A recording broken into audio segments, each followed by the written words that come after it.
Hallelujah. ನಮ್ಮ ಕರ್ತನಾದ ಯೇಸು ಕ್ರಿಸ್ತನ ನಾಮದಲ್ಲಿ ನಿಮ್ಮೆಲ್ಲರಿಗೂ ಶುಭಗಳು. Good morning. ಮತ್ತೊಂದು ಸಾರಿ ದೇವರ ವಾಕ್ಯ ಧ್ಯಾನಿಸುವುದಕ್ಕಾಗಿ ಸಿದ್ಧವಾಗಿದ್ದೀರಾ? ಬನ್ನಿ ಒಂದು ಚಿಕ್ಕ ಪ್ರಾರ್ಥನೆ ಮಾಡೋಣ. ಪರಿಶುದ್ಧ ದೇವರೇ, ನಿಮಗೆ ವಂದನೆಗಳು.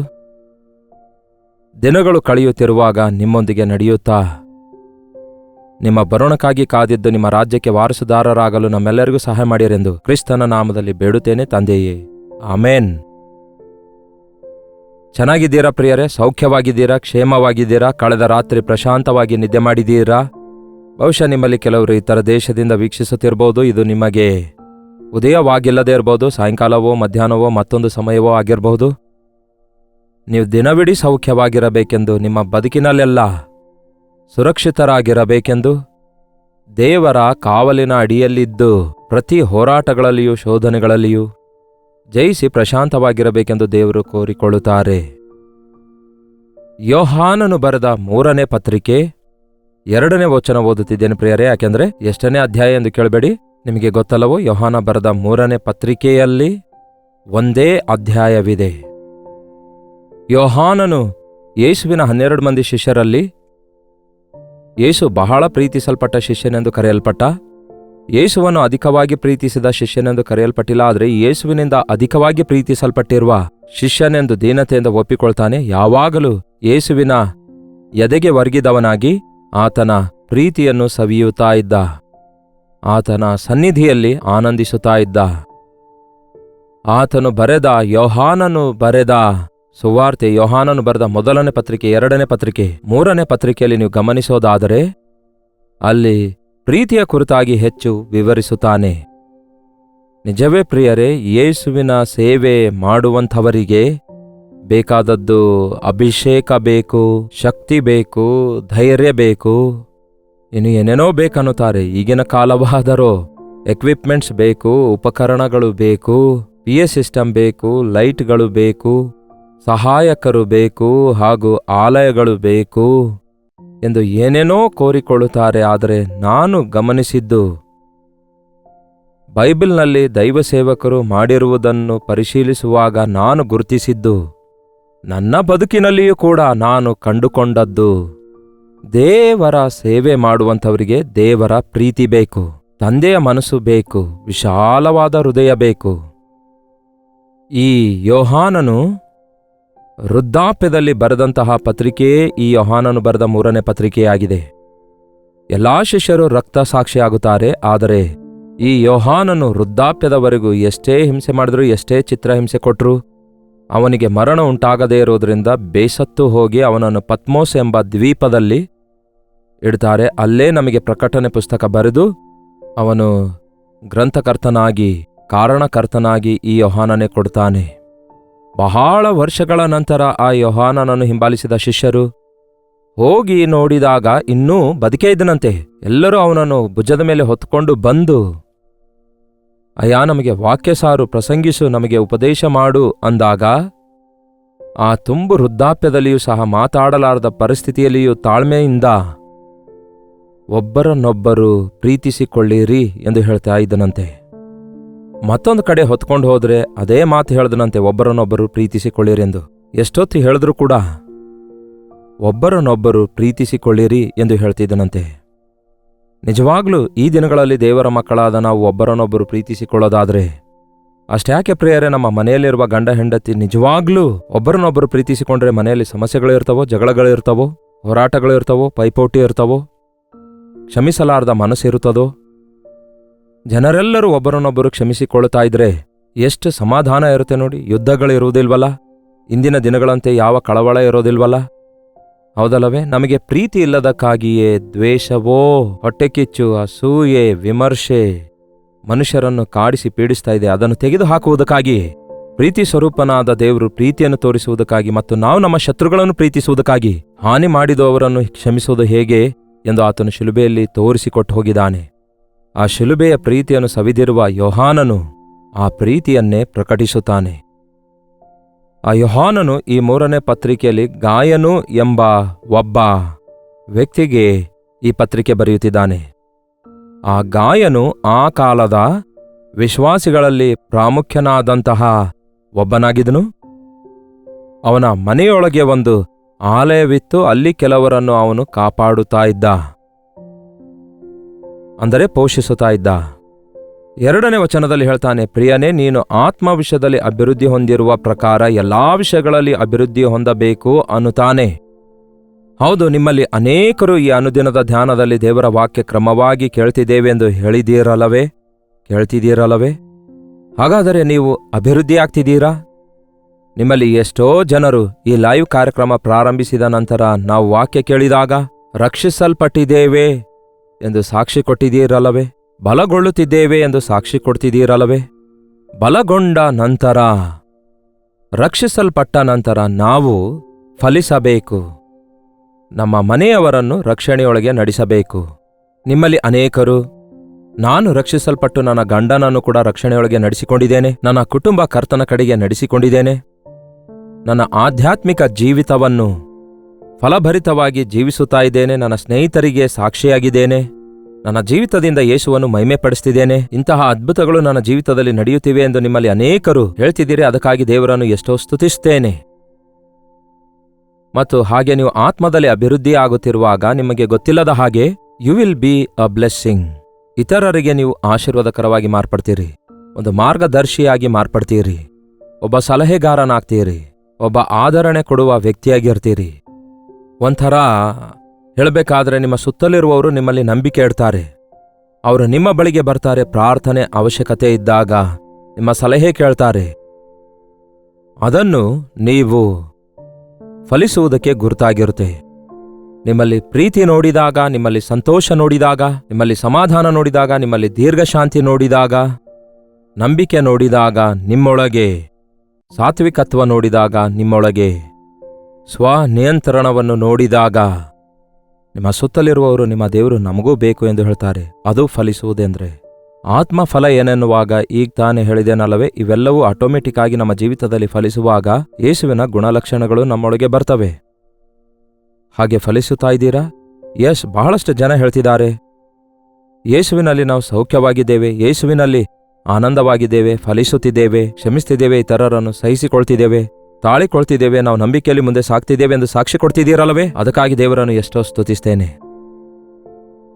ಒಳ್ಳೆಯದೇ, ನಾವು ಆಧ್ಯಾತ್ಮಿಕವಾಗಿ ಅಭಿವೃದ್ಧಿಗೊಳ್ತಿದ್ದೇವೆ, ಆದರೆ ನಮ್ಮ ಬಡತನ ಇನ್ನೂ ಹಾಗೆಯೇ ಇದೆ, ನಮ್ಮ ಆದಾಯ ಹೆಚ್ಚಾಗ್ತಿಲ್ಲ, ಹಾಗೂ ನಮ್ಮ ಕುಟುಂಬ ಪರಿಸ್ಥಿತಿ ಬದಲಾಗುತ್ತಾ ಇಲ್ಲ, ನಮ್ಮ ಆರ್ಥಿಕ ತೊಂದರೆಗಳು ತೀರಿ ಹೋಗ್ತಾ ಇಲ್ಲ ಎನ್ನುವ ರೀತಿಯಲ್ಲಿ ಲೋಕ ಸಂಬಂಧವಾದ, ಶಾರೀರಿಕ ಸಂಬಂಧವಾದ ವಿಷಯಗಳಲ್ಲಿಯೂ ಕೂಡ ನಿಮ್ಮ ಮಾರ್ಪಡುವಿಕೆಯ ಮೇರೆಗೆ ಅವುಗಳಲ್ಲಿಯೂ ಮಾರ್ಪಡುವಿಕೆ ಹೊಂದಬೇಕಲ್ಲವೇ?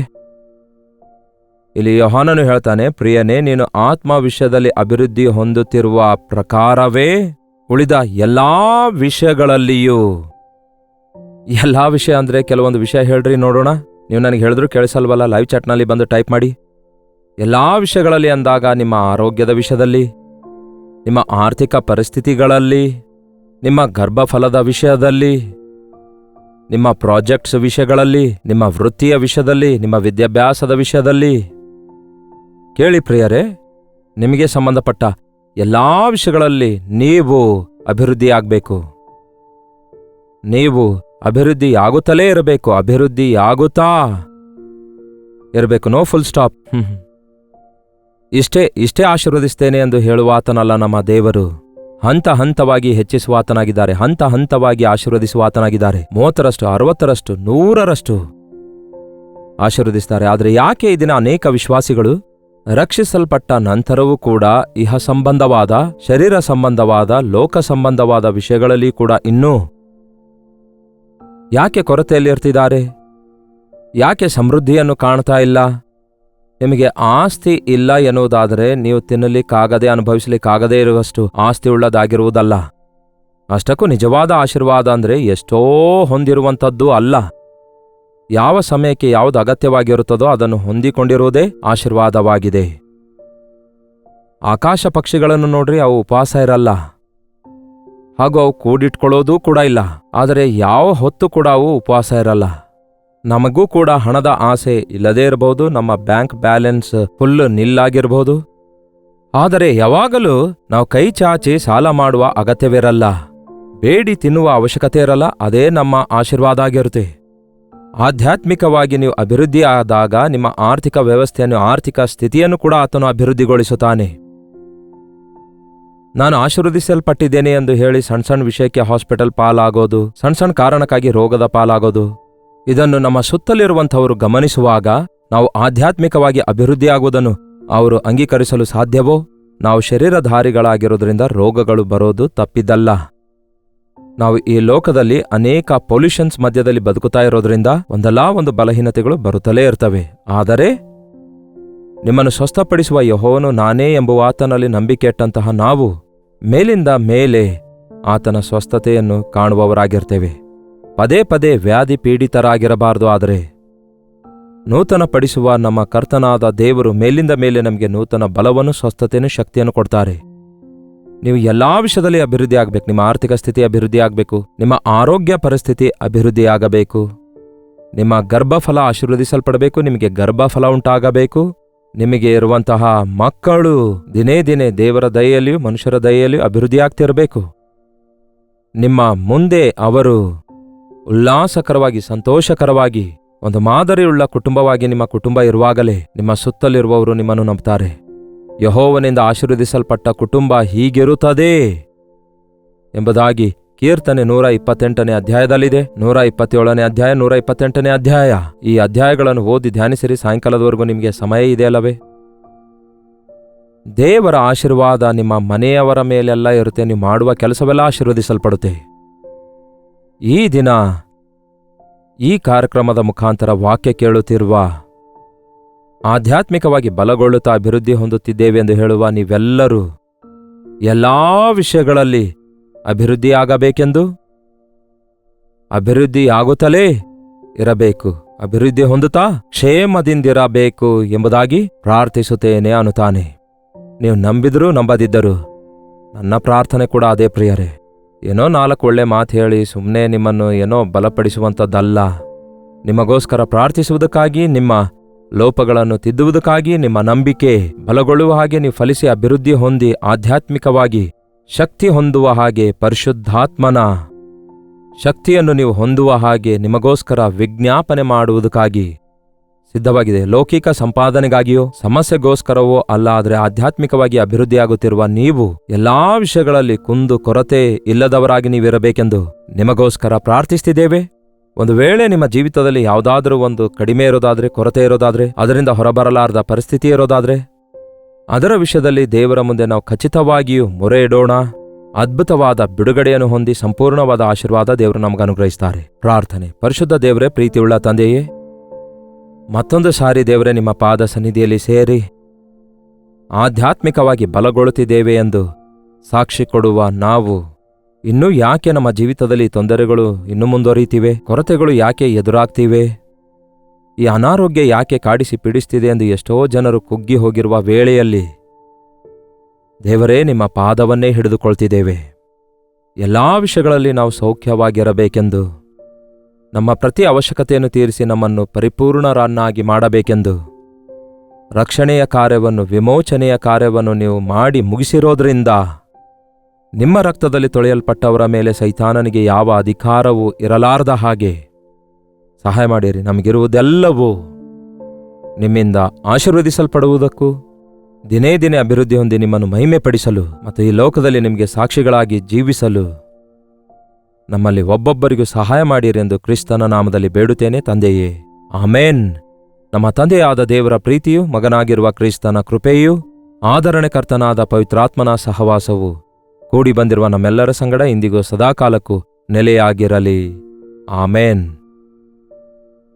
ದೇವರಿಗೆ ಸ್ತೋತ್ರ. ನಿಮ್ಮ ಪ್ರಾರ್ಥನಾ ಮನವಿಗಳು ಅಂದರೆ ಅದೇ ಪ್ರಿಯರೇ, ಸೈತಾನನು ನಿಮಗೆ ಯಾವುದಾದ್ರೂ ಒಂದು ವಿಷಯದಲ್ಲಿ ಕಟ್ಟಿಟ್ಟಿದ್ದಾನೇನೋ, ಅದರಿಂದ ಬಿಡುಗಡೆ ಹೊಂದಿಕೊಳ್ಳೋಣ. ಕರ್ತನ ಮುಖಾಂತರ ನನ್ನನ್ನು ಬೇಡಿಕೊಳ್ಳಿರಿ, ಪ್ರಾರ್ಥಿಸಿರಿ, ಮೊರೆ ಇಡಿರಿ ಎಂದು ಹೇಳಿರುವ ದೇವರಿಗೆ ನಾವು ಪ್ರಾರ್ಥಿಸೋಣ. ನಿಮ್ಮ ಪ್ರಾರ್ಥನಾ ಮನವಿ 8939731313 ನಂಬರ್ಗೆ ನೀವು ಇತರ ದೇಶದಿಂದ ವೀಕ್ಷಿಸುವುದಾದರೆ ಕೊಡಲ್ಪಟ್ಟ ಇದೇ ನಂಬರ್ಗೆ ಒಂದು ಟೆಕ್ಸ್ಟ್ ಆಗಲಿ ವಾಯ್ಸ್ ಮೆಸೇಜ್ ಮುಖಾಂತರ ವಾಟ್ಸಪ್ ಕಳಿಸಿಕೊಡಿರಿ. ನಿಮಗೋಸ್ಕರ ನಾವು ವಿಜ್ಞಾಪನೆ ಮಾಡ್ತಿದ್ದೇವೆ. ನಮ್ಮ ಪ್ರಾರ್ಥನಾ ವೀರರು ಪ್ರಾರ್ಥಿಸ್ತಿದ್ದಾರೆ, ನಾನು ಪ್ರಾರ್ಥಿಸ್ತಿದ್ದೇನೆ, ಸಭೆಯೆಲ್ಲ ಸೇರಿ ಪ್ರಾರ್ಥಿಸ್ತಿದ್ದೇವೆ. ನಿಮ್ಮ ಪ್ರಾರ್ಥನಾ ಮನವಿಗಳೆಲ್ಲ ದೇವರ ಮಂಜೂಷದ ಮುಂದಿಟ್ಟು, ದೇವರ ವೇದಿಕೆಯ ಮುಂದಿಟ್ಟು ಪ್ರಾರ್ಥಿಸ್ತಿದ್ದೇವೆ. ದೇವರು ತಪ್ಪದೆ ನಿಮಗೆ ಅದ್ಭುತವಾಗಿ ಉತ್ತರ ಕೊಡ್ತಾರೆ. Doctor Jayapal Kannada YouTube channel ನೀವಿನ್ನೂ ಸಬ್ಸ್ಕ್ರೈಬ್ ಮಾಡಿಕೊಳ್ಳದಿದ್ರೆ ಹಿಂದೆ ಸಬ್ಸ್ಕ್ರೈಬ್ ಮಾಡಿಕೊಳ್ಳಿ, ಲೈಕ್ ಮಾಡಿ, ಶೇರ್ ಮಾಡುವುದನ್ನು ಮರೆಯಬೇಡಿ. ಪ್ರತಿದಿನ ಈ ಯೂಟ್ಯೂಬ್ ಕಾರ್ಯಕ್ರಮ ನೀವು ಅನೇಕ ಸಂದೇಶಗಳನ್ನು ಕೇಳ್ತಾ ಬಲಗೊಳ್ಳಿರಿ. ಯಾಕೆಂದರೆ ಸುಮಾರು 5-6 ಭಾಷೆಗಳಲ್ಲಿ ಈ ಕಾರ್ಯಕ್ರಮವನ್ನು ನಾವು ಪ್ರಸಾರ ಮಾಡ್ತಿದ್ದೇವೆ. ಆ ಭಾಷೆಗಳುಳ್ಳ ಸ್ನೇಹಿತರು, ಬಂಧುಗಳು ನಿಮಗೆ ಪರಿಚಯ ಇರೋದಾದರೆ ಅವರಿಗೂ ಕೂಡ ಈ ಕಾರ್ಯಕ್ರಮದ ಬಗ್ಗೆ ತಿಳಿಸಿ ಅವರಿಗೂ ಶೇರ್ ಮಾಡಿರಿ. ಕರ್ತನಿಂದ ಅವರು ಆಶೀರ್ವದಿಸಲ್ಪಡ್ತಾರೆ, ನೀವು ಆಶೀರ್ವದಿಸಲ್ಪಡ್ತೀರಿ. ಅಲ್ಲಿವರೆಗೂ ದೇವರ ಮಹಾಕೃಪೆ ನಿಮ್ಮೆಲ್ಲರೊಂದಿಗೆ ಸದಾಕಾಲಕ್ಕೂ ನೆಲೆಸಿರಲಿ.